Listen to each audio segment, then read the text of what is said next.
Next बात करते हैं about the government of India act of 1935 की। इसके मेन फीचर्स की बात करें तो ऑल इंडिया फेडरेशन बनाने की बात की, जो कभी इम्प्लीमेंट नहीं हो पाया। It include British India provinces, chief commissioner province and princely states. उनकी मर्जी से यहाँ पे एक ऑल इंडिया फेडरेशन बनाने की बात की गई। फेडरल एग्जीक्यूटिव होगा, मतलब गवर्नर जनरल के पास अल्टीमेट पावर होगा, ये बोला गया। रिजर्व सब्जेक्ट्स थे लाइक डिफेंस, फॉरेन अफेयर्स जो थे वो गवर्नर जनरल कंट्रोल करेगा। ट्रांसफर सब्जेक्ट जो कि एडमिनिस्ट्रेट करेंगे मिनिस्टर्स, जो कि रेस्पॉन्सिबल होंगे लेजिस्लेचर के लिए। फेडरल लेजिस्लेचर बनाया गया, that is by cameral legislature यार, है ना। स्टेट्स के अंदर by cameral legislation, by cameral legislation centre तो गवर्नमेंट ऑफ इंडिया 1919 से आ गया था। Council of state party elected partly nominated by the Prince, जो कि आज हम राज्यसभा के नाम से जानते हैं। फेडरल असेंबली बनाया गया, जो कि partly indirectly elected partly nominated. And governor general के पास वीटो पावर होगा एंड रेस्टिट्यूटरी पावर्स होंगे। प्रोविंशियल ऑटोनॉमी जो था, डायरकी एबॉलिश कर दिया गया at the state level. And dyarchy दो अथॉरिटी इंट्रोड्यूस्ड हुए at the centre. Dyarchy at the centre कब आया बोले तो government of India 1935। Dyarchy abolished at the province, तो आप बोलना 1935। Dyarchy introduce at the province, तो बोलना 1919 का government of India act. Diarchy abolish हो गया, full autonomy granted to the province यार। Governor had special power like law and order, minorities के रिगार्डिंग जो पावर्स होंगे वो गवर्नर के पास होंगे। सेपरेट इलेक्टेड अभी भी कंटिन्यूड रहे भाई, जो कि कम्युनल अवार्ड की बात करते हैं। एंड 40% ऑफ प्रोविंशियल बजट जो था वो नॉन वोटेबल था। Ministers responsible to the legislature but governor had ordinary overriding power. ठीक है, मिनिस्टर्स जो है लेजिस्लेचर के रिस्पॉन्सिबल है, बट गवर्नर के पास लेजिस्लेचर की जो मिनिस्टर्स है उससे ज़्यादा पावर है। इवोल्यूशन ऑफ द एक्ट की बात करें तो जो फ्लॉज थे जो क्रिटिसिज्म है वहाँ से ये वॉल्व हुआ यार। एक्सटेंसिव सेफगार्ड्स थे एंड गवर्नर का पावर जो था वो एक तरह से ऑटोनॉमी एक तरह से इनफेक्टिव बना देता था, बिकॉज हर चीज़ में गवर्नर का ओवर राइडिंग पावर था यार। तो कम्युनल इलेक्टोरेट जो कि डिपेंड कर दिया डिवीजन को, लीडिंग टू पार्टीशन यार। रिजिड कॉन्स्टिट्यूशन की बात करता था, जो अमेंडमेंट्स हैं it is reserve for British parliament only, है ना। एंड ऑल्सो लिमिटेड फ्रेंचाइज की बात की, मतलब सबको वोट देने का अधिकार नहीं था। 14% of the population could vote only. Nationalist response की बात करें तो कांग्रेस ने रिजेक्ट किया भाई गवर्नमेंट ऑफ इंडिया 1935 को, कि भाई इन्होंने डिमांड किया हमारे को कॉन्स्टिट्यूशन असेंबली दो एडल्ट फ्रेंचाइज के बेस में। Hindu Mahasabha and national Libre foundation ने सपोर्टेड इट्स इम्प्लीमेंटेशन यार। ब्रिटिश स्ट्रेटजी की बात करें तो जो नेशनल मूवमेंट है वो कमज़ोर हो गया था by integrating moderates into administration. तो एक तरह से प्रोविंशियल लीडर बना के सेंट्रल कांग्रेस लीडरशिप को भी कमज़ोर बनाना चाहते थे, है ना। एंड राइट विंग लीडर्स को यहाँ पे प्लेस ये क्या करते थे यार, उनको फ़ायदा करते थे राइट विंग लीडर्स को, एंड ये सप्रेस करते थे लेफ्ट विंग रेडिकल्स को। ठीक है, तो ये हमने बात की about the government of India 1935 की, है ना। इसके बहुत सारे प्रोविजन है बट इसका पॉलिटिकल प्रोविजन अलग है, और यहाँ पे हम मॉडर्न हिस्ट्री के रेफरेंस से बात करेंगे। नेक्स्ट बात करते हैं about the Congress rule in provinces की, जो कि 1937 से 39 तक चला था। फॉर्मेशन ऑफ मिनिस्ट्रीज़ की बात करें तो कांग्रेस ने यहाँ पे मिनिस्ट्रीज़ बनाई थी बॉम्बे, मद्रास सेंट्रल प्रोविंस में, Orissa, United province, Bihar, north western frontier province and Assam में। यहाँ पे ये जीते थे भाई 1 2 3 4 5 6 7 8 में। गांधीज एडवाइस की बात करें, इन्होंने बोला कि hold office lightly not tightly, use them as an advance to the nationalist cause यार, है ना। कुर्सी पर एकदम जुड़ नहीं जाना है, नेशनलिस्ट एडवांसेस के लिए, नेशनलिस्ट कर्ज के लिए इस्तेमाल करना है। एक्स्ट्रा पार्लियामेंट्री एक्टिविटीज़ की बात करें तो मास लिटरेसी कैंपेन चलाया इन्होंने, या फिर हम पहले तो work under the Congress ministries की बात करें, सिविल लिबर्टीज़ के लिए इन्होंने यहाँ पे, है ना, रिपील किया जो इमरजेंसी लॉज थे उसको, एंड प्रेस रेस्ट्रिक्शंस को यहाँ पे हटाया। पॉलिटिकल प्रिजनर्स जो थे उनको रिलीज़ किया, रिवॉल्यूशनरीज को रिलीज़ किया। जो कॉन्फेस्टिकेटेड जो कब्जा किया हुआ लैंड था, जो पेंशंस थे उसको यहाँ पे रिस्टोर किया गया। एंड जो पुलिस का पावर था उसको कर्व किया, एंड जो CID है उनको स्टॉप किया टू शेडोइंग पॉलिटिशियन यार। लेबर पॉलिसीज़ की बात करें तो इन्होंने इंडस्ट्रियल पीस को प्रमोट किया, जो मिनिस्ट्रीज बनाए गए थे इन्होंने वेज हाइक एक तरह से इंश्योर किया, सिक्योर किया, एनकरेज किया कंपलसरी आर्बिट्रेशन, है ना, स्ट्राइक से पहले यहाँ पे आर्बिट्रेशन देखने को मिलेगा, बातचीत देखने को मिलेगा, है ना। जो मिलिटेंट प्रोटेस्ट थे उसको यहाँ पे अरेस्ट क्या किया, हैंडल किया विथ अरेस्ट, यहाँ पे सम केसेस देखने को मिला, सेक्शन 144 का जो है उसको अच्छे से हैंडल किया। एंड क्रिटिसिज्म भी देखने को मिलता है, जो लेफ्टिस्ट थे वो अनहैप्पी थे, बॉम्बे विटनेस अनरेस्ट यार।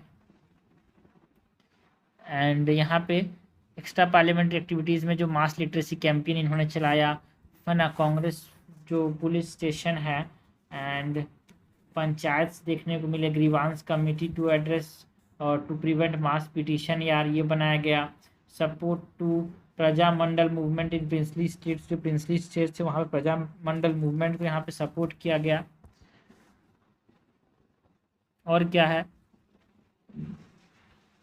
और क्या काम किया कांग्रेस मिनिस्ट्रीज ने, एक प्रकार से एग्रीगेरियन रिफॉर्म्स लाए, बट इसकी लिमिटेशन ये थे कि पावर की कमी थी, फाइनेंशियल कंस्ट्रेंट थे एग्रीगेरियन रिफॉर्म्स में, ज़मींदार का इन्फ्लुएंस देखने को मिलता था, लेजिस्लेटिव अपोजिशन जो था वो एक तरह से इम्पोर्टेंट लिमिटेशन था यार, है ना। वॉर क्लाउड्स, लड़ाई की यहाँ पे माहौल था सेकेंड वर्ल्ड वॉर का।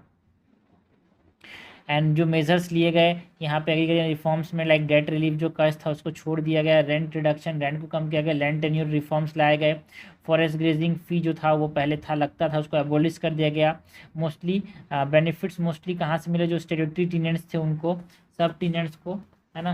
एंड एग्रीकल्चर लेबर जो थे वो कुछ फ़ायदा है, कुछ ही मिला। सोशल वेलफेयर रिफॉर्म जो यहाँ पे मिनिस्ट्रीज ने जब इलेक्शन जीता था, कांग्रेस ने जो रूल किया था 2 साल, उस समय क्या किया, लाए सोशल वेलफेयर रिफॉर्म्स में prohibition introduce in some areas यार, एंड हरिजन वेलफेयर के लिए temple entry education and government jobs इनको दिया गया, है ना। Expansion of the education, public health and sanitation ये देखने को मिला, खादी को एनकरेज किया गया, इंडिजिनस इंडस्ट्रीज़ को यहाँ पे एनकरेज किया गया, नेशनल प्लानिंग कमेटी बनाया गया अंडर सुभाष चंद्र बोस इन 1938 यार। तो याद रखना नेशनल प्लानिंग कमेटी किसके अंदर बनाया गया था, सुभाष चंद्र बोस के अंदर 1938 में। नाउ अगर हम इवेल्युएट करें जो कांग्रेस रूल था, क्या क्या कांग्रेस रूल के बारे में अच्छी चीज़ें, जो सक्सेस था वो हम देखेंगे, जो चैलेंजेस थे, जो बुरी चीज़ें थी उसकी बात करेंगे। तो सक्सेस क्या, इन्होंने क्या बताया कि self government could bring reforms, इन्होंने बोला कि जब हम अपने आप को रूल करेंगे तो चेंजेस आ सकते हैं, रिफॉर्म्स आ सकते हैं। स्टेट पावर को इस्तेमाल किया विदाउट गेटिंग कोऑप्टेड, है ना। कम्युनल राइट्स को कंट्रोल किया यार, ब्यूरोक्रेटिक जो मॉरल थे उसको कमज़ोर बना दिया, जमींदार एंड कैपिटलिस्ट को न्यूट्रलाइज किया, जो विजन ऑफ इंडिपेंडेंस एक तरह से स्ट्रेंथन हुआ यार इनकी वजह से, जो ये रूल किए कांग्रेस। चैलेंजेस ये थे कि कुछ इस आपस में ही लड़ते थे, इंटरनल शिफ्ट देखने को मिले, पावर स्ट्रगल जो था वो उभर के आया, है ना। इंडस्ट्रियल अनरेस्ट देखने को मिला, एंटी लेबर पॉलिसीज जो कि हमको देखने को मिले, like Bombay trade dispute act of 1938, कुछ एंटी लेबर पॉलिसीज भी आए। मुस्लिम लीग पीरपुर कमेटी जो था उसने एक्यूज़ किया कांग्रेस ऑफ एंटी मुस्लिम बायस यार, जो पीरपुर कमेटी था, पीरपुर कमेटी उसने बोला कि जो कांग्रेस रूल है वो एक तरह से एंटी मुस्लिम बायस रखता है। एंड यहाँ से तो और ज़्यादा जो पाकिस्तान का जो चाह था वो भी ज़्यादा स्ट्रांग हो गया। Managing expectation of all sections एक तरह से मुश्किल हो रहा था, तो उसकी वजह से यहाँ पे रेजिग्नेशन जो 1937 में इलेक्ट हुए, 1939 में रिज़ाइन कर दिए। क्यों, कांग्रेस मिनिस्ट्रीज क्विट इन प्रोटेस्ट आफ्टर ब्रिटिश जो थे इंडिया को इन्वॉल्वमेंट, यहाँ पे वर्ल्ड वॉर 2 में इंडिया बिना कंसल्ट किए यहाँ पे इन्वॉल्वमेंट घोषित कर दिया ब्रिटिश ने, तो इसीलिए इंडिया ने मतलब ये जो कांग्रेस ने रिज़ाइन कर दिया, क्विट कर दिया ये। तो मैं बात की Congress rule in provinces. Next बात करते हैं about the nationalist response in the wake of the world war 2। World war 2 के समय जो नेशनलिस्ट रिस्पॉन्स था उसकी बात करें तो हरिपुरा एंड त्रिपुरी सेशन 1938-1939 की बात करेंगे। सुभाष चंद्र बोस की आइडियोलॉजी की बात करते हैं, इन्होंने जो गांधी का जो स्ट्रेटजी था उसको अपोज किया, डोमिनियन स्टेटस का एंड पूर्ण स्वराज के कॉन्सेप्ट पे सपोर्ट करते थे यार।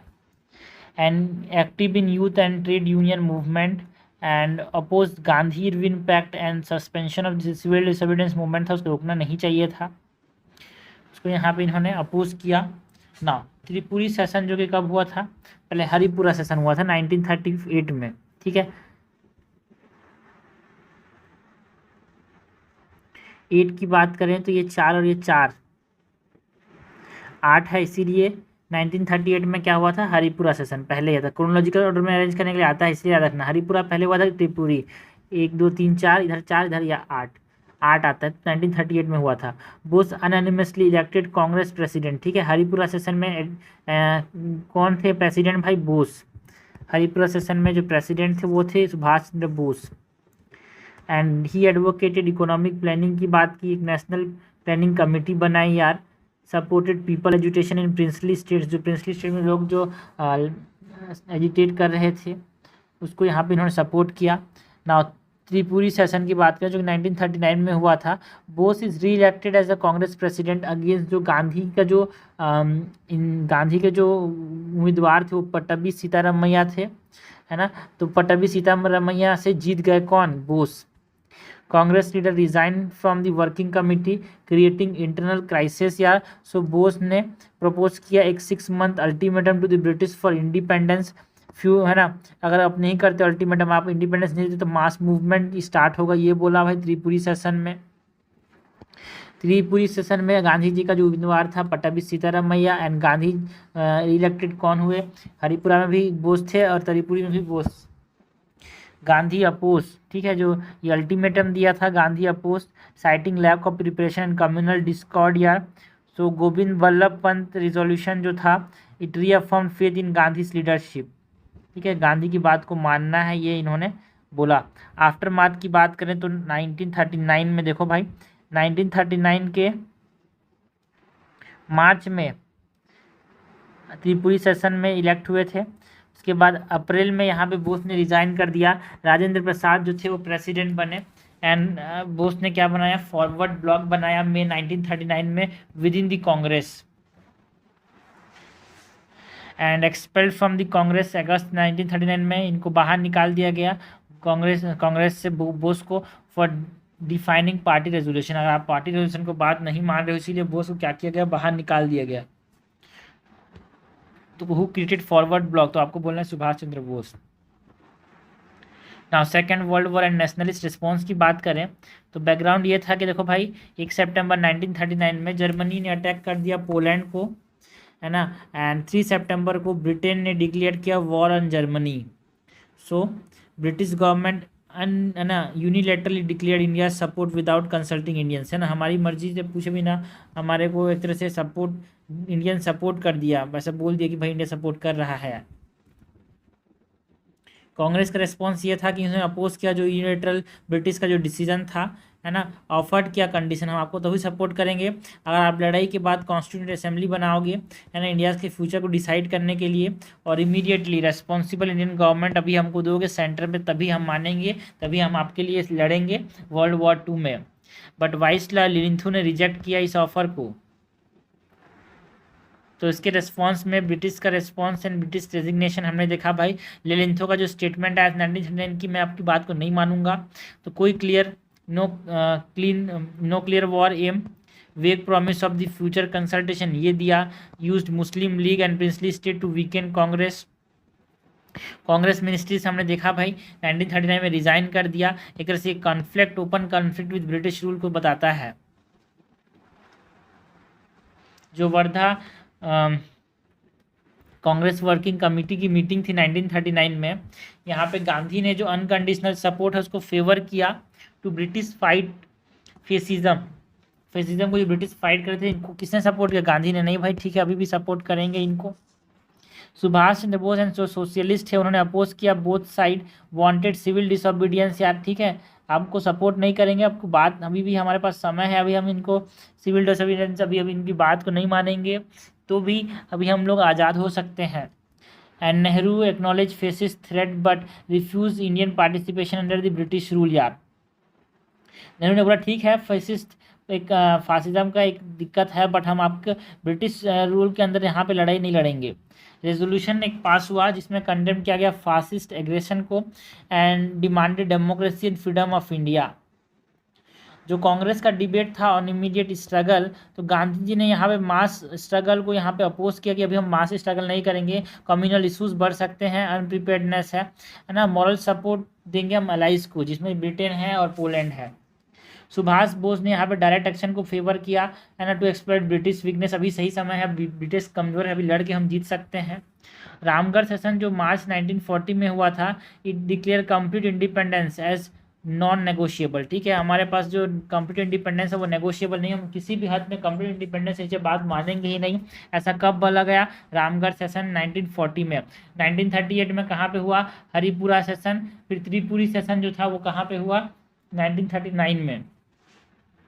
पाकिस्तान रेजोल्यूशन की बात करें तो ये लाहौर के अंदर मार्च 1940 में मुस्लिम लीग ने डिमांड किया एक सेपरेट मुस्लिम मेजोरिटी स्टेट, पहली बार, है ना, जो कि नॉर्थ एंड वेस्ट में रहेगा, नॉर्थ वेस्ट एंड ईस्ट में रहेगा। नेक्स्ट अगस्त ऑफर, ये सबको देखते हुए जो है ब्रिटेन के सेटबैक जो देख रहे थे भाई, ब्रिटेन जो हार रहा था वर्ल्ड वॉर 2 में, जैसे कि fall of France, Belgium and Holland की बात करें, इसकी वजह से कॉन्सिलेटरी अप्रोच इन्होंने, चल ठीक है बीच वाला रास्ता निकालते हैं। ब्रिटिश ने क्या सोचा? सिक्योर करेंगे Indian cooperation in the war effort. क्या प्रोविजन था? इन्होंने बोला ठीक है हम डोमिनियन स्टेटस इंडिया को देंगे, अल्टीमेट गोल होगा। ये बोला नहीं भाई, तो फिर इंडिया ने बोला नहीं, हमारा डोमिनियन स्टेटस अब लड़ेंगे नहीं, अब इंडिपेंडेंस के लिए लड़ेंगे। Expansion of the viceroy executive council करेंगे, विद इंडियन मेजोरिटी होगा वाइसरॉय एग्जीक्यूटिव काउंसिल में। एंड आपको पोस्ट वॉर कॉन्स्टिट्यूंट असेंबली बना के देंगे जो कि डोमिनेटेड होगा इंडियन से, ऐसा बोला इन्होंने जो प्रस्ताव रखे उसकी बात कर रहे हैं। And no constitution to be adapted without minority assent. ठीक है, माइनॉरिटी के बिना परमिशन के कोई कॉन्स्टिट्यूशन नहीं लेंगे, ऐसा प्रस्ताव इन्होंने रखा। बट जो इवैल्यूएशन था वो ये था कि first time recognition of Indian rights to frame their own, पहली बार यहाँ पे जो अगस्त ऑफर था उसमें इंडियन को वो राइट रिकॉग्नाइज किया कि अपने संविधान आप खुद बना सकते हो। काउंसिल का एक्सपांसन देखने को मिला, जो इंडियन थे 8 out of 12 seat, but British retain control over the key departments like defence, finance and home. यहाँ पे काउंसिल एक्सपांसन किया गया, 12 में से 8 जो होगा वो इंडियन रखेंगे, बट जो मेन चीज़ है वो ब्रिटिश रखते थे। तो रेस्पॉन्स में क्या हुआ? ये जो अगस्त ऑफर आया था, कांग्रेस ने रिजेक्ट किया it because dominance status is dead, है ना। नेहरू ने बोला कि देखो डोमिनेंस स्टेटस डेड है। गांधी ने बोला कि हमारे पास Gandhi offer widen the gap with British, ये जो ऑफर है उसने और भी दरार को बढ़ा दिया ब्रिटिश के साथ। मुस्लिम लीग ने मान लिया, ठीक है, मुस्लिम लीग ने क्या था? वेलकम किया भाई अगस्त ऑफर को। So it is a step toward the separate Pakistan यार। ना इंडिविजुअल सत्याग्रह की बात करते हैं जो कि 1940-41 में देखने को मिला। रीज़न क्या था इंडिविजुअल सत्याग्रह का? दैट इसने क्या बताया? Individual satyagraha it showed that nationalist patience और nationalist patience was not weakness यार। जो नेशनलिस्ट हमारे पास जो पेशेंस है आज़ाद होने का वो हमारा कमजोरी नहीं है, है ना। सो एक्सप्रेस किया जो डिसइंटरेस्ट था in war and equate British rule with Nazism यार, है ना। ब्रिटिश रूल और नासिज्म में ज़्यादा कोई अंतर नहीं है, एक ही है, ठीक है ना। लड़ाई का कोई फ़ायदा नहीं है, इस पे हमारे पास जो है इंडिविजुअल सत्याग्रह ने उसमें डिसइंटरेस्ट, यहाँ पे हमारी जो रुचि नहीं है ये बताया। And give British another chance to peaceful resolution, individual satyagraha ने फिर भी एक मौका दिया कि चलो एक और मौका है आपके पास, पीसफुल रेजोल्यूशन करते हैं। फीचर क्या था इंडिविजुअल सत्याग्रह का? इंडिविजुअल ने प्रोटेस्ट किया वॉर को, नॉट मास मूवमेंट, इंडिविजुअल ने बस प्रोटेस्ट किया, है ना। And freedom of speech through anti war declaration यार, दिल्ली चलो मूवमेंट जो है, याद रखना दिल्ली चलो मूवमेंट वाला जो नारा है वो इंडिविजुअल सत्याग्रह में हमारे पास देखने को मिला। If arrested satyagrahi would march to Delhi, अगर अरेस्ट नहीं हो रहे हैं तो सिर्फ सब कहाँ जाएंगे? दिल्ली जाएंगे। दिल्ली चलो जो नारा है वो इंडिविजुअल सत्याग्रह में हमको देखने को मिला। की इवेंट्स की बात करें तो फर्स्ट सत्याग्रही कौन थे? Vinoba Bhave. First individual Satyagrahi is Vinoba Bhave. Second सत्याग्रही कौन थे? जवाहरलाल नेहरू। एंड यहाँ पे मई के अंदर, ठीक है, देखो ये स्टार्ट हुआ था अपने पास 1940 में, है ना। मई 1941 तक यहाँ पे हमारे पास अराउंड 25,000 लोग यहाँ पे अरेस्ट हो चुके थे। नेक्स्ट 1942 की बात करें तो क्रिप्स मिशन आया भाई। क्रिप्स मिशन जो कि मार्च 1942 में आया था। क्यों भेजा गया? वाइट वॉज सेंट यार, जो वर्ल्ड वॉर 2 से जो हार का सामना करना पड़ा, सेटबैक्स जो थे, जो जापान ने साउथ ईस्ट एशिया में एडवांस कर लिया था, इंडियन सपोर्ट बहुत क्रूशियल हो चुका था अंग्रेज़ों के लिए, है ना। तो प्रेशर था from the allies like USSR, है ना, मतलब यूएसए, चाइना से यहाँ पे टू इन्वॉल्व इंडिया, प्रेशर था। सो जो इंडियन नेशनलिस्ट हैं उन्होंने डिमांड किया substantial power transfer and independence after the war, तभी हम यहाँ पे आपके साथ लड़ेंगे। मेन प्रपोजल क्या था, dominion status for India after the war. ये बोला कि जो क्रिप्स मिशन है, क्रिप्स मिशन, इसने क्या बोला, डोमिनियन स्टेटस, याद रखने का तरीका है सी से डी, सी के बाद डी, तो डी फॉर डोमिनियन स्टेटस की बात करता है ये। अगस्त ऑफर के बाद यहाँ पे इंडिविजुअल सत्याग्रह स्टार्ट हुआ, एंड इंडिविजुअल सत्याग्रह के बाद यहाँ पे क्रिप्स मिशन आया। क्रोनोलॉजी को याद रखना, कभी कभी क्रोनोलॉजी पे क्वेश्चन आ जाता है, ठीक है भाई। सबसे पहले यहाँ पे सेकेंड वर्ल्ड वॉर, उसके बाद अगस्त ऑफर, अगस्त ऑफर के बाद इंडिविजुअल सत्याग्रह, इंडिविजुअल सत्याग्रह के बाद क्रिप्स मिशन, इसके बाद कैबिनेट मिशन आता है, ठीक है। तो इसने क्रिप्स मिशन ने बात की किसकी, डोमिनियन स्टेटस देने की बात की, है ना। कॉन्स्टिट्यूंट असेंबली बनाने की पावर देंगे आपको, ताकत देंगे टू फ्रेम न्यू कॉन्स्टिट्यूशन, जो कि पार्टली इलेक्टेड पार्टली नॉमिनेटेड होगा बाय द प्रिंसली स्टेट्स। तीसरा बोला कि right to secede and form a separate union, आपको ये देंगे right. And British retain control over defence and governor general power during the war, ये बोला गया, ठीक है।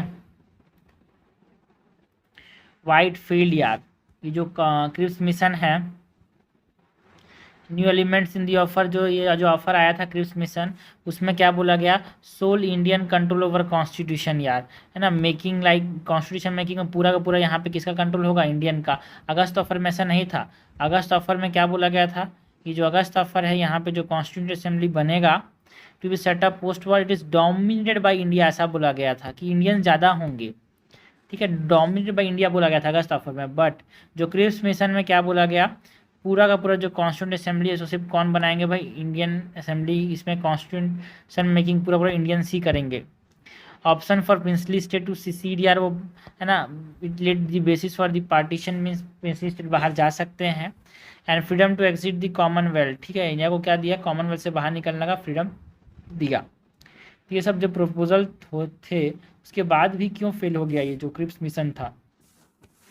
सो कांग्रेस ने इसको रिजेक्ट किया, ये जो क्रिप्स मिशन था 1942 में जो आया था, उसको रिजेक्ट किया, बिकॉज वो अब डोमिनेंट स्टेटस की जरूरत नहीं है भाई, अब हमको फुल इंडिपेंडेंस चाहिए। जब मांगा है तो नहीं दे रहे थे भाई 1928 में नेहरू रिपोर्ट, लेकिन अब आप दे रहे हो, नहीं देंगे, नहीं चाहिए हमको, फुल इंडिपेंडेंस चाहिए। Oppose princely state nominee representation को इन्होंने अपोज किया कांग्रेस ने। एंड जो सेसेशन जो क्लॉज था, उसको एक तरह से यूनिटी को कमज़ोर कर रहा है, ये बोला इन्होंने। कोई इमीडिएट ट्रांसफर ऑफ पावर, या फिर no real role in governance, ये जो था, इसके वजह से यहाँ पे कांग्रेस ने इसको रिजेक्ट किया। मुस्लिम लीग ने भी रिजेक्ट किया, because it oppose single Indian union, है ना। And felt Pakistan demand was divide, मतलब पाकिस्तान का डिमांड हमको नहीं दिया गया, सिर्फ एक इंडियन यूनियन बनाया गया है। अदर रिजेक्शन की बात करें, Hindu Mahasabha, liberal, six, depress classes ने भी अपोज किया जो सक्सेशन प्रोविज़न था उसको। आउटकम क्या आया, जो क्रिप्स है ना, had no flexibility beyond the draft declaration, या Churchill, Linlithgow and British war जो था, लीडर अपोज दी कंसेशन, इसमें कम करने का हमारे पास कोई गुंजाइश नहीं है, ये बोला इन्होंने। टॉक कोलैप्स कर गया over viceroy veto power. Gandhi ने इसको बोला कि ये पोस्ट डेटेड चेक है भाई, इसका आज कोई वैल्यू नहीं है, पहले जो मांगते थे दिए नहीं। सो नेहरू ने बोला we will only be viceroy camp followers, अगर इसको मान लेंगे तो कैंप फॉलोअर बन जाएंगे। So failure of the Cripps mission का जब फेलियर हुआ, तो उसके बाद क्विट इंडिया मूवमेंट हमको देखने को मिला। गांधी जी ने क्रिप्स मिशन को पोस्ट डेटेड चेक बोला, नेहरू ने क्या बोला, we will only be viceroy camp follower, ये भी याद रखना, भाई सब पूछा जाता है, ठीक है। तो ये हमने बात की about the nationalist response in the wake of the world war 2। Next बात करते हैं क्विट इंडिया मिशन की और क्विट इंडिया मूवमेंट की। तो क्विट इंडिया मूवमेंट जो है 1942 में स्टार्ट हुआ था, क्यों, बिकॉज क्रिप्स मिशन जो था वो फेल हो गया, है ना। जो ब्रिटिश का जो अनविलिंगनेस टू ट्रांसफर पावर था, उसके देखते हुए यहाँ पे क्विट इंडिया मूवमेंट जो है वाइड स्ट्रगल लॉन्च। तो failure of the Cripps mission expose the British unwillingness, क्यों नहीं चाहते हमको ट्रांसफर हो पावर, तो उसको देखते हुए क्विट इंडिया मूवमेंट यहाँ पे लॉन्च किया गया, है ना। जो पब्लिक डिसकंटेंट था वो बहुत ज़्यादा बढ़ गया था due to the war time hardship like inflation and food shortage था, उसकी वजह से 1943 में तो यहाँ पे ग्रेट फेमाइन ऑफ बंगाल भी देखने को मिला यार। एंड ब्रिटिश का जो लॉस था वर्ल्ड वॉर 2 में, एंड जो जापानीज थ्रेट था टू इंडियन इंक्रीज अर्जेंसी यार, इंडिया को बहुत ज़्यादा लड़ने की जरूरत है अब। एंड जो रेसिस्ट ब्रिटिश इवैक्यूएशन पॉलिसीज़ थे साउथ ईस्ट एशिया के अंदर, उसने एक तरह से गुस्से में डाल दिया था इंडियंस को। And need to prepare masses for possible Japanese invasion, Japanese invasion से बचना है तो आपको मास को प्रिपेयर करना पड़ेगा, ये बोला। फिर क्विट इंडिया रेजोल्यूशन जो है वो बॉम्बे के अंदर 8 अगस्त 1942 को लिया गया, जहाँ पे immediate British withdrawal from India, ये बोला अगर नहीं मानते तो commitment of free India to fight fascism and imperialism, है ना, इम्पीरियलिज्म और फेसिज्म को लड़ने के लिए हमको फ्री इंडिया करना ही पड़ेगा। Formation of provisional government after British exit, ये इन्होंने बोला कि अब हटाने के बाद हम प्रोविजनल गवर्नमेंट बनाएंगे। सिविल डिसोबीडियंस मूवमेंट, अब गांधी जी ने बोला नहीं अब वो समय आ गया, करो या मरो का, अब कुछ नहीं कर सकते, अब बहुत पानी सिर से ऊपर जा चुका है, डू और डाई, करो या मरो। कब दिया था भाई ये जो नारा था करो या मरो वाला, डू और डाई, ये क्विट इंडिया मूवमेंट के समय गांधी जी ने दिया था। गांधी का इंस्ट्रक्शन क्या था कि गवर्नमेंट सर्वेंट्स, है ना, रिज़ाइन ना करें, है ना, allegiance to the Congress show करें बट डिज़ाइन ना करें। सोल्जर्स जो हैं वो आर्मी में ही रहें but refuse to fire Indians यार। स्टूडेंट्स जो हैं स्टडीज़ को लीव करें अगर वो कॉन्फिडेंट है कि वो बाद में एडजस्ट कर लेंगे। पीजेंट्स की बात करें तो pay rent only if landlords are anti British, अगर एंटी ब्रिटिश है तभी पे करना रेंट। प्रिंसेस जो है सपोर्ट करना है पीपल की सॉवरेनिटी को, ये बोला। प्रिंसली स्टेट के पीपल को बोला कि आप सपोर्ट करो रूलर को ओनली अगर वो एंटी ब्रिटिश है तो।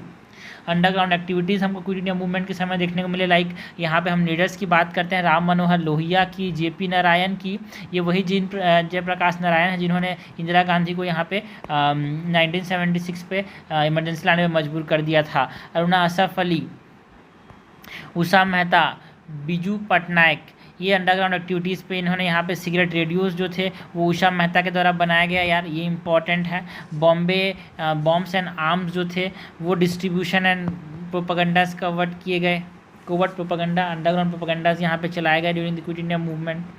एंड पैरेलल गवर्नमेंट बनाया गया, लाइक बलिया के अंदर यूपी में यहाँ पे चित्तू पांडे ने एक शॉर्ट लिव्ड रिबेलियन बनाया, शॉर्ट लिव्ड रिबेलियन किया जो कि पैरेलल गवर्नमेंट की तरफ से काम किया यार। एंड तामुल्क जो कि बंगाल के अंदर है, वहाँ पे जतिया सरकार ने एक तरह से relief education and paddy distribution किया। एंड सतारा जो कि महाराष्ट्र के अंदर है, वहाँ पे प्रति सरकार led by Nana Patil and वाई.बी. Chyavan देखने को मिला। प्रति सरकार जो था वो कहाँ पे देखने को मिला, सतारा के अंदर। पैरेलल गवर्नमेंट्स बने भाई during the quit India movement. Chittu Pande led in Ballia.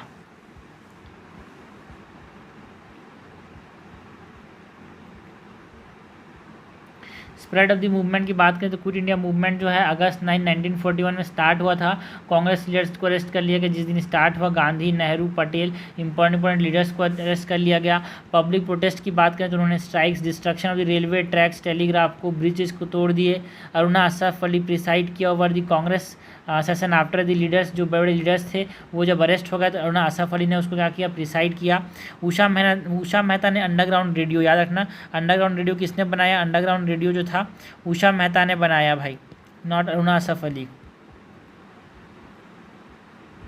है ना।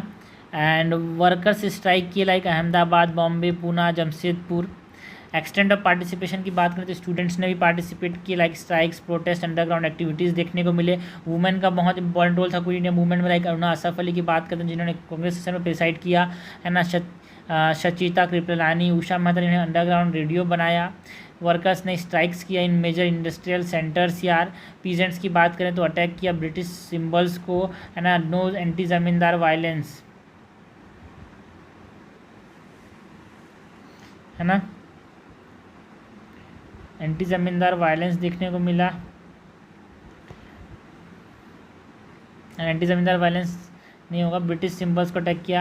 एंड गवर्नमेंट ऑफिशियल्स जो थे इन्होंने बहुत सारे ने सीक्रेट हेल्प प्रोवाइड की, बिकॉज छोड़े कोई नहीं, because non cooperation movement civil disobedience में देख चुके हैं जब नौकरी छोड़ते थे तो हमको ही नुकसान होता है। इसीलिए क्विट इंडिया मूवमेंट में स्टूडेंट को छोड़ने के लिए नहीं बोला गया, अगर आप कॉन्फिडेंस तभी छोड़ो, है ना। गवर्नमेंट जॉब में रहो, उसमें आप मदद करो रह के। मुस्लिम्स की बात करें तो सम शेल्टर्ड एक्टिविस्ट लाइक मुस्लिम लीग ने अपोज किया मूवमेंट को, बट कुछ लोगों ने जो एक्टिविस्ट थे उसको पनाह दी। कम्युनिस्ट एंड हिंदू महासभा की बात करें तो ये इसने पार्टिसिपेट ही नहीं किया। जो कम्युनिस्ट एंड हिंदू महासभा तो एक तरह से अपोजिट ही था यार, कहीं पे ज़्यादा इन्वॉल्वमेंट नहीं था, हमेशा अपोजिट था तो कांग्रेस के। प्रिंसली स्टेट का लो रेस्पॉन्स था भाई क्विट इंडिया मूवमेंट में। इम्पैक्ट एंड सिग्निफिकेंस की बात करें तो नेशनलिज्म डिपेंड, ठीक है, क्विट इंडिया मूवमेंट से नेशनलिज्म देशभक्ति और भी ज़्यादा गहरी हुई। People realise British rule was unsustainable, अब बहुत हो गया, अब ब्रिटिश राज को बंद करेंगे। No compromise with British rule possible, यार हमको इंडिपेंडेंस हमको चाहिए ही चाहिए, है ना। मास सपोर्ट फॉर कांग्रेस, ये बहुत ज़रूरी है। ब्रिटिश कॉन्फिडेंस जो था वो हिल गया यहाँ पे, अब इतने ज़्यादा विक्रोह, इतना ज़्यादा आक्रोश है लोगों के बीच, अब इनको राज करना इंडिया को बहुत मुश्किल हो गया। सो उन्होंने एक तरह से डिपेंडेंट और मिलिट्री फोर्स, हवा से फायरिंग करने चालू कर दी यार। तो यहाँ पे फाइनल आउटकम की बात करें, 2 क्रश, ठीक है, क्विट इंडिया मूवमेंट को एकदम क्रश कर दिया गया, रोक दिया गया, बट इसने एक तरह से स्टेज बनाया फॉर इंडिपेंडेंस यार। Freedom was now a question of when, अब समझ आया कि फ्रीडम कब मिलेगा, ये क्वेश्चन था। फ्रीडम मिलेगा कि नहीं मिलेगा ये अब क्वेश्चन नहीं था क्विट इंडिया मूवमेंट के बाद। तो ये पूछा जाता है freedom is a question of when not if, ये कब आया भाई, क्विट इंडिया मूवमेंट के समय आया। गांधी के फास्ट की बात करते हैं, फरवरी 1943 में इन्होंने अगेंस्ट वायलेंस स्टेट वायलेंस जो था, जिन्होंने सारे जो क्विट इंडिया मूवमेंट के जो प्रोटेस्टर्स उसके ऊपर बंदूक चलाने चालू कर दिए, फायरिंग किए, उसके खिलाफ यहाँ पे प्रोटेस्ट जो किया उसके खिलाफ इन्होंने फास्ट किया यार। And led to massive public support, protest strikes देखने को मिले, ब्रिटिश ऑपरेशन को ये एक्सपोज किया। 3 वाइसरॉय काउंसिल मेंबर जो थे उन्होंने रिसाइन कर दिए यहाँ पे। राजगोपालाचारी का जो फार्मूला था वो 1944 में आया। ये राजगोपालाचारी फार्मूला जो था वो सी राजगोपालाचारी ने यहाँ पे प्रपोज किया था for Congress and league cooperation, दोनों एक साथ कोऑपरेट करेंगे, ये सोच के इन्होंने ये फार्मूला लाया था। मेन पॉइंट क्या था कि league to support Congress demand for independence, दोनों एक तरह से सपोर्ट करेंगे दूसरे को तो फ़ायदा होगा। प्रोविंशियल गवर्नमेंट बनाएंगे at the centre with Congress league cooperation, यार दोनों जब कांग्रेस और लीग एक दूसरे कोऑपरेट करेंगे तो प्रोविंशियल गवर्नमेंट बनाएंगे सेंटर में।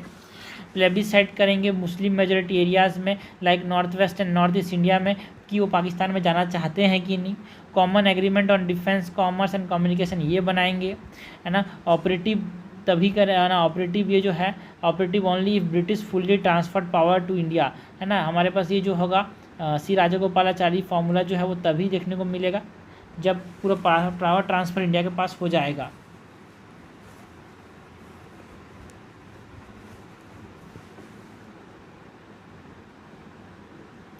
ऑब्जेक्शन, ये जो राजगोपालाचारी फॉर्मूला थे किसने ऑब्जेक्ट किया, जीना ने।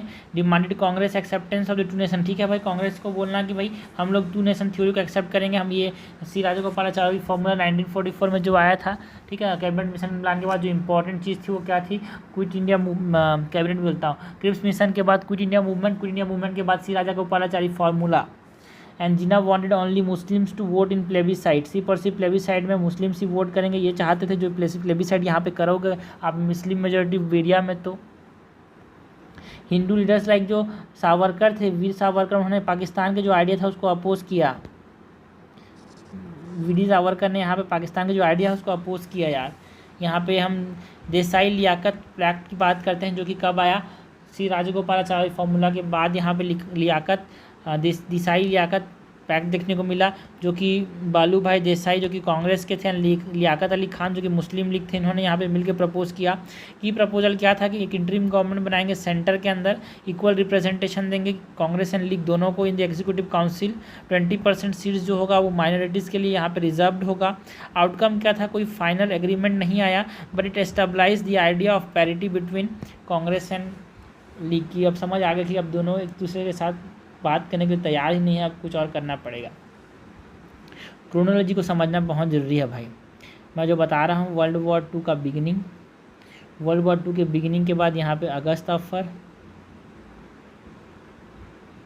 इंडिविजुअल सत्याग्रह, इंडिविजुअल सत्याग्रह के बाद क्रिप्स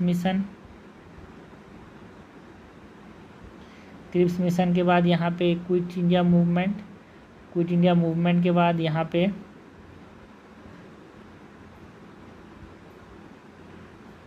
सी राजगोपालाचारी फॉर्मूला, फिर देसाई लियाकत पैक्ट, उसके बाद यहाँ पे क्या आया, वीवेल प्लान 1945 में, ठीक है। 1945 में क्या आया, वीवेल प्लान। सो जो वाइस रॉय लॉर्ड विवेल थे उस समय, उसके द्वारा प्रपोज किया गया to solve this constitutional crisis यार। मेन प्रपोजल क्या था विवेल प्लान 1945 में जो आया था कि all the members of executive council to be Indians except governor general and commander in chief. सब कोई इंडियन होगा, governor general commander in chief के अलावा। इक्वल रिप्रेजेंटेशन होगा कास्ट हिंदूज एंड मुस्लिम का, ये बोला विवेल प्लान ने। एक इंटरिम गवर्नमेंट बनाने की बात की to function under the government of India act of 1935 यार, and not responsible to the legislature, ये बोला। गवर्नर जनरल के पास वीटो होगा to be used on ministerial advice, जब मिनिस्टर एडवाइस करेंगे तभी ये वीटो का इस्तेमाल किया जाएगा। एंड जो जॉइंट और सेपरेट लिस्ट है of nominees from different parties वो हमको देखने को मिलेगा। And future negotiation for a new constitution वो हमको देखने को मिलेगा वर्ल्ड वॉर 2 के बाद। ये वोवेल प्लान के अंदर मेन चीज़ों की बात की गई। सो मुस्लिम लीग का क्या स्टैंड था, इन्होंने बोला कि ऑल मुस्लिम मेंबर्स जो होंगे वो लीग के नॉमिनी होंगे। And demanded veto power for Muslim members यार, वीटो पावर किसके पास होगा, मुस्लिम मेंबर्स के पास। कांग्रेस ने क्या किया, Congress objected to being reduce to a caste Hindu party. यहाँ पे बोला कि देखो आप हमने एक तरह से कास्ट हिंदू पार्टी बना दी हो यार कांग्रेस को, है ना। इन्होंने रिप्रेजेंटिंग ऑल कम्युनिटीज़ ये बताया कि हम देखो हम सिर्फ हिंदूज़ को नहीं, हम सारे कम्युनिटीज़ को रिप्रेजेंट करते हैं, ये बोला। आउटकम क्या था, जो विवेल प्लान था वो भी फेल कर गया to do Jinnah rigid stance की नहीं हमको पाकिस्तान चाहिए। इसने स्ट्रेंथन किया मुस्लिम लीग को before 1945-46 election. So boosted Jinnah position and expose British bias under the Churchill, ये हमको देखने को मिला। So this is all about what, this is all about the quit India movement यार। नेक्स्ट बात करते हैं Indian national army and Subhash Chandra Bose की। सुभाष चंद्र बोस एंड उसकी स्ट्रगल, उनकी स्ट्रगल की बात करें तो वो ICS में सर्विस में 4th रैंक लाए थे भाई, बट उन्होंने रिजाइन कर दिया 1921 में, ज्वाइन कर लिया फ्रीडम स्ट्रगल को। मेयर ऑफ कलकत्ता थे 1930, जेल गए बहुत बार, oppose Gandhi policies and form forward bloc 1939 में फॉरवर्ड ब्लॉक बनाया था कांग्रेस के अंदर ही। जो हाउस अरेस्ट में कर लिया था इनको 1941 में, उससे ये बाहर निकल गए। And south support from Germany and Japan, इन्होंने फ्री इंडिया सेंटर बनाया in Germany and give the slogan जय हिंद। जो जय हिंद का स्लोगन आज हम बोलते हैं ना, जय हिंद का स्लोगन किसने दिया था, सुभाष चंद्र बोस ने दिया था। ये जापान चले गए and Singapore in 1943 took over the Indian national army INA। रास बिहारी बोस जिन्होंने स्थापना की थी उसको यहाँ पे टुक ओवर किया, इसको आज़ाद हिंद फौज कहा भाई। Ras Bihari Bose is a radical but Ras Bihari Ghosh is a moderate यार, ठीक है।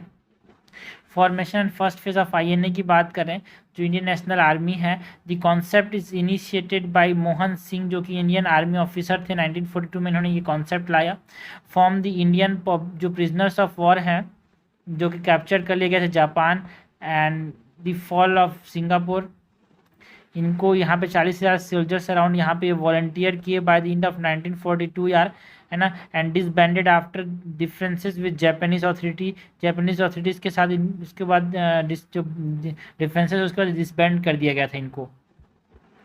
तो क्या किया, INA मिलिट्री कैंपेन की बात करें, so they march into India via Burma and participated in Imphal Kohima battle with the Japanese यार, जापानीज के साथ ये इम्फाल को हिमा बैटल में पार्टिसिपेट किए थे। बट जो डिस्क्रिमिनेटरी ट्रीटमेंट किया जाता था जापानीज के द्वारा, जिसकी वजह से लो मोरल हो गया था इनका। एंड जापान ने जब सरेंडर कर दिया 1945 में, तो INA भी फोर्स टू सरेंडर हो गया, है ना। बोस ने मिस्टीरियस जो डेथ था 1945 में, है ना, एलिज एयर क्रैश बोलते हैं लोग, बट हाँ इससे यहाँ पे डिसमेंटल हो गया। लेगेसी एंड इम्पैक्ट की बात करें तो INA जो ट्रायल्स है 1945-46 led to the mass protest in India यार, क्रिएट किया एक nationalist sentiment across India. British ने रियलाइज़ किया कि दे कुड नो लॉन्गर, है ना, अब इंडियन सोल्जर्स पे हम रिलाई नहीं कर सकते, है ना, जो कि कंट्रीब्यूट करें टूवर्ड इंडियाज इंडिपेंडेंस। 1947 में इंडिया इंडिपेंडेंट हो गया। यहाँ पे जो सेकेंड फेज था ना INA का सुभाष चंद्र बोस के अंदर, फर्स्ट फेज तो मोहन सिंह के अंदर था भाई, सेकेंड फेज जो था वो सुभाष चंद्र बोस के अंदर था। 1943 से 45 तक बोस ने चार्ज लिया भाई जुलाई 1943 में इन सिंगापुर, एंड एक प्रोविजनल गवर्नमेंट बनाया टू फ्री इंडिया। एंड जो रानी झांसी रेजिमेंट वुमेन यूनिट था इनके अंदर, जिसका हेडक्वार्टर कहाँ था, रंगून में, जो कि म्यांमार में है। चलो दिल्ली का स्लोगन दिया भाई, सुभाष चंद्र बोस ने। जय हिंद और चलो दिल्ली, ये दोनों किसने दिया है? सुभाष चंद्र बोस ने। इंडिया फ्लैग को यहाँ पे मणिपुर में, मोरैंग जो मणिपुर है वहाँ पे होस्ट किया था अप्रैल 1944 में, बट बाद में जब जापान हार गया तो ये भी सरेंडर करना पड़ा इनको।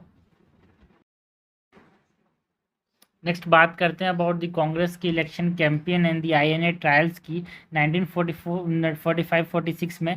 जो कांग्रेस का इलेक्शन कैंपेन था, इलेक्शन विंटर में हुए थे 1945-46 में, जिसमें कैंपेन जो था वो मोबिलाइजिंग मास अगेंस्ट ब्रिटिश के ऊपर फोकस किया। इन्होंने जो क्विट इंडिया मूवमेंट के मार्टियर्स जो शहीद हुए थे उनको ग्लोरीफाई किया, स्टेट रिप्रेशन को कंडेम किया, एक तरह से जो फियर था अमॉन्ग द गवर्नमेंट ऑफिशियल वो क्रिएट किया, जिसके वजह से जो कांग्रेस ब्रिटिश एग्रीमेंट की नीड पड़ी, जरूरत पड़ी। INA trials and mass agitations की बात करें, जो आईएनए इंडियन नेशनल आर्मी के जो प्रिजनर्स थे were publicly tried at the Red Fort यार 1945 में नवंबर में पब्लिकली ट्राइड किया गया। जो फर्स्ट ट्रायल था वो एक Hindu that is Prem Singhal, Muslim Shaikh Nawaz Khan and Sikh Gurbaz Singh Dhillon, इन तीनों का हुआ। तो यूनाइटेड नेशनलिस्ट सेंटिमेंट यार, जिससे कांग्रेस का जो सपोर्ट था वो आईएनए डिफेंस किसने किया था? बुला भाई देसाई, नेहरू एंड कैलाश नाथ कच्चू ने यहाँ पे इनको डिफेंड किया। INA relief committee provided aid to the defected families यार, ठीक है, जो अफेक्टेड फैमिलीज है उनको रिलीफ प्रोवाइड किया। एंड मास एजिटेशन देखने को मिला। आईएनए डे सेलिब्रेट किया भाई, Indian national army day November 12 1945 and INA week जो नवंबर 5 से नवंबर 11 को ये सेलिब्रेट किया गया। वाइड सपोर्ट हमको देखने को मिला, कांग्रेस, मुस्लिम लीग, कम्युनिस्ट, अकेलीस, है ना, एंड हिंदू महासभा, आरएसएस सबके द्वारा इसको सपोर्ट किया गया। थ्री मेजर अपसर्ज की बात करें तो 1945-46 में नवंबर 21 1945 को कलकत्ता प्रोटेस्ट देखने को मिले अगेंस्ट आईएनए ट्रायल्स। फरवरी 1946 में Calcutta protest against INA officer Rashid Ali sentencing, इनको सेंटेंस जो दिया गया, इनको सजा दी जो कि फांसी की, उसके खिलाफ यहाँ पे प्रोटेस्ट हुआ। एंड नवंबर 18 में रॉयल इंडियन नेवी रिवोल्ट देखने को मिला इन बॉम्बे यार।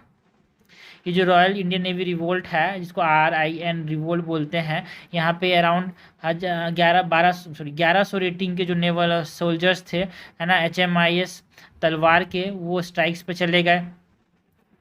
एंड इन्होंने डिमांड किया equal pay, better food, INA का support and no Indian troops in Indonesia, ये डिमांड रखा, है ना। ट्राई कलर, एक क्रिसेंट, एक हैमर, एक सिकल फ्लैग को यहाँ पे इन्होंने होस्ट किया। Widespread strikes Bombay, Karachi, Madras, Delhi, Calcutta and पूरा में देखने को मिला, है ना। Royal navy, Indian navy revolt को देखते हुए कांग्रेस एंड मुस्लिम लीग ने यहाँ पे अर्ज किया सरेंडर द रिवोल्ट, है ना। तो उसके वजह से ये एंड हुआ फरवरी 23 1946 में। जो impact of INA trials and revolt क्या हुआ, मास नेशनलिज्म जो था वो अपने पीक पे चला गया। ब्रिटिश को अब समझ आ गया कि अब छोड़ना ही पड़ेगा इस देश को, है ना। दिसंबर 1946 में British agreed to only try INA members for brutal crimes and फरवरी 1947 में British began withdrawing Indian soldiers from Indonesia. Decision to send cabinet mission इन्होंने जनवरी 1946 में लाया to discuss independence. Cabinet mission last में आया था, वेवेल प्लान से पहले, तो वेवेल प्लान के बाद 1944 में वेवेल प्लान था, 1946 में यहाँ पे कैबिनेट मिशन प्लान आया था जो कि इंडिपेंडेंस को डिस्कस करने के लिए। आईएनए ट्रायल्स एंड इलेक्शन का क्या सिग्निफिकेंस था भाई? मास अपसर्ज, जिसने ब्रिटिश को ये समझ आ गया कि अब हम इंडिया को कंट्रोल नहीं कर सकते। इंडियन सोल्जर्स ने रिवोल्ट किया, जो ब्रिटिश का जो कॉन्फिडेंस था, इंडिया अभी तक राज किससे करे थे? इंडियन सोल्जर्स थे, उन्हीं ने रिवोल्ट करे, तब समझ आ गया छोड़ना पड़ेगा। Congress and Muslim league become dominant parties यार, तो एक स्टेज बना दिया फॉर पार्टीशन एंड इंडिपेंडेंस। जो इलेक्शन हुए थे 1945-46 का, इसके रिजल्ट की बात करें तो कांग्रेस का परफॉर्मेंस की बात करें तो 91% जो नॉन मुस्लिम वोट्स थे वो कांग्रेस को मिले। 102 सीट्स में से 57 सीट्स जो था सेंट्रल असेंबली में वो कांग्रेस को मिला। मेजोरिटी थे ये मोस्ट प्रोविंसेस में, including the north western frontier province and Assam, जहाँ पे पाकिस्तान बोला था कि हाँ यहाँ पे मुस्लिम है, यहाँ पे हम राज करेंगे। तो जो पाकिस्तान का डिमांड था उसको चैलेंज किया। मुस्लिम लीग का भी परफॉर्मेंस अच्छा था, जो 90% मतलब 86% जो मुस्लिम थे उन्होंने यहाँ पे मुस्लिम लीग को ही वोट दिया। जो 30 रिजर्व सीट्स थे उसमें 30 के 30 सीट्स किसने जीते? मुस्लिम लीग ने सेंट्रल असेंबली में। एंड मेजोरिटी हमको बंगाल एंड सिंध में देखने को मिला। याद रखना जो मेजोरिटी थे मुस्लिम्स का नॉर्थ वेस्टर्न फ्रंटियर प्रोविंस इन असम में, वहाँ भी उनको हार का सामना करना पड़ा। की फीचर्स ऑफ द इलेक्शन की बात करें तो कम्युनल वोटिंग ट्रेंड देखने को मिला, हिंदू सिर्फ हिंदू को वोट करेगा, मुस्लिम सिर्फ मुस्लिम को वोट देगा, ऐसा हमको देखने को मिला। अनलाइक जो यूनिटी हमको INA एजिटेशन में देखने को मिला वो यहाँ पे एबसेंट था। Separate electorate and limited franchise जो था, less than 10% of the province जो थे वोट कर रहे थे एंड प्रोविंशियल इलेक्शन में, and 1% of the central assembly. तो वो एक तरह से एक इलेक्शन का एक की फीचर आप बोल सकते हो यार, लिमिटेशन है। ठीक है, तो ये हमने बात की about the Congress election campaign and INA trials की। नेक्स्ट बात करते हैं कैबिनेट मिशन की, जो कि 1946 में आया था, है ना। क्यों आया था भाई? टू डिस्कस इंडिपेंडेंस यार। बैकग्राउंड एंड ऑब्जेक्टिव की बात करें तो एटली गवर्नमेंट ने इसको सेंड किया था इन फरवरी 1946 for negotiating the transfer of power. Member के अंदर इसके पैथिक लॉरेंस चेयरमैन थे, स्टेफर्ड क्रिप्स इसका हिस्सा थे जिन्होंने क्रिप्स मिशन दिया था, एलेक्जेंडर भी इसके मेंबर थे। इन्होंने क्या एम रखा था? To preserve India unity while addressing Muslim league का डिमांड। ठीक है, इंडिया की यूनिटी को मेंटेन रखना है, बोलने की बात है, मुस्लिम लीग के डिमांड को ही फुलफिल करना, यही तो थे जिन्होंने हिंदू मुस्लिम का कूट डाला था। एंड इस समय वाइसराय कौन थे? लेलिंथो, सबसे सबसे कट्टर, है ना, जो कि हिंदू मुस्लिम को एकदम पसंद नहीं करते, दोनों को तोड़ तोड़ के रखना चाहता था। ठीक है, reason for the British withdrawal की बात करें तो राइज ऑफ नेशनलिज्म, जो मास सपोर्ट अक्रॉस ऑल सेक्शंस हमको देखने को मिला, उसकी वजह से भी ब्रिटिश चले गए यार। ब्रिटिश ब्यूरोक्रेसी का डिक्लाइन देखने को मिला because of the war fatigue and weak administration. Congress का जो स्ट्रेंथ था, पॉलिटिकल डोमिनेंस देखने को मिला इन प्रोविंसेस यार। जो आर्म फोर्सेस का अनरेस्ट था, like INA trials and RI and royal Indian navy revolt, इसकी बात की। अनफिजिबल रिप्रेशन, अब कोई रिसोर्स नहीं रह पाया था फॉर ऑल आउट क्रैकडाउन, तो इसीलिए इनको छोड़ के जाना पड़ा। डिफरेंट इंटरप्रिटेशन एंड ऑब्जेक्टिव्स की बात करें तो कांग्रेस ने अपोज किया जो कंपलसरी ग्रुपिंग है, एंड वो चाहते थे कि प्रोविंस जो है वो इनिशियली ऑप्ट आउट हो, but objected to princely states nomination instead of election यार। कंपलसरी ग्रुपिंग नहीं करेंगे, जहाँ पे प्रिंस प्रोविंसेस चाहते हैं वहाँ जाएंगे। एंड प्रिंसली स्टेट्स नॉमिनेशन की बात की instead of election. Muslim league ने एक तरह से ग्रुपिंग, है ना, एक step toward Pakistan, saw grouping as a step toward Pakistan यार। एंड एक चाहते थे कि सेक्शन B और C जो हो वो सॉलिड एंटिटी हो, leading to future cessation.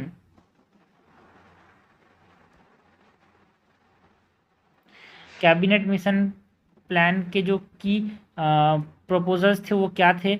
No full flash Pakistan, एक फुल फ्लैश पाकिस्तान नहीं देंगे due to large non Muslim population, जो कि पाकिस्तान जिस एरिया में चाह रहा है वहाँ पे नॉन मुस्लिम पॉपुलेशन भी था, तो एडमिनिस्ट्रेटिव इशू और इकोनॉमिक इशू होगा, इसलिए फुल फ्लैश पाकिस्तान नहीं बनाएंगे, ऐसा बोला किसने? कैबिनेट मिशन प्लान ने। गवर्नेंस स्ट्रक्चर की बात करें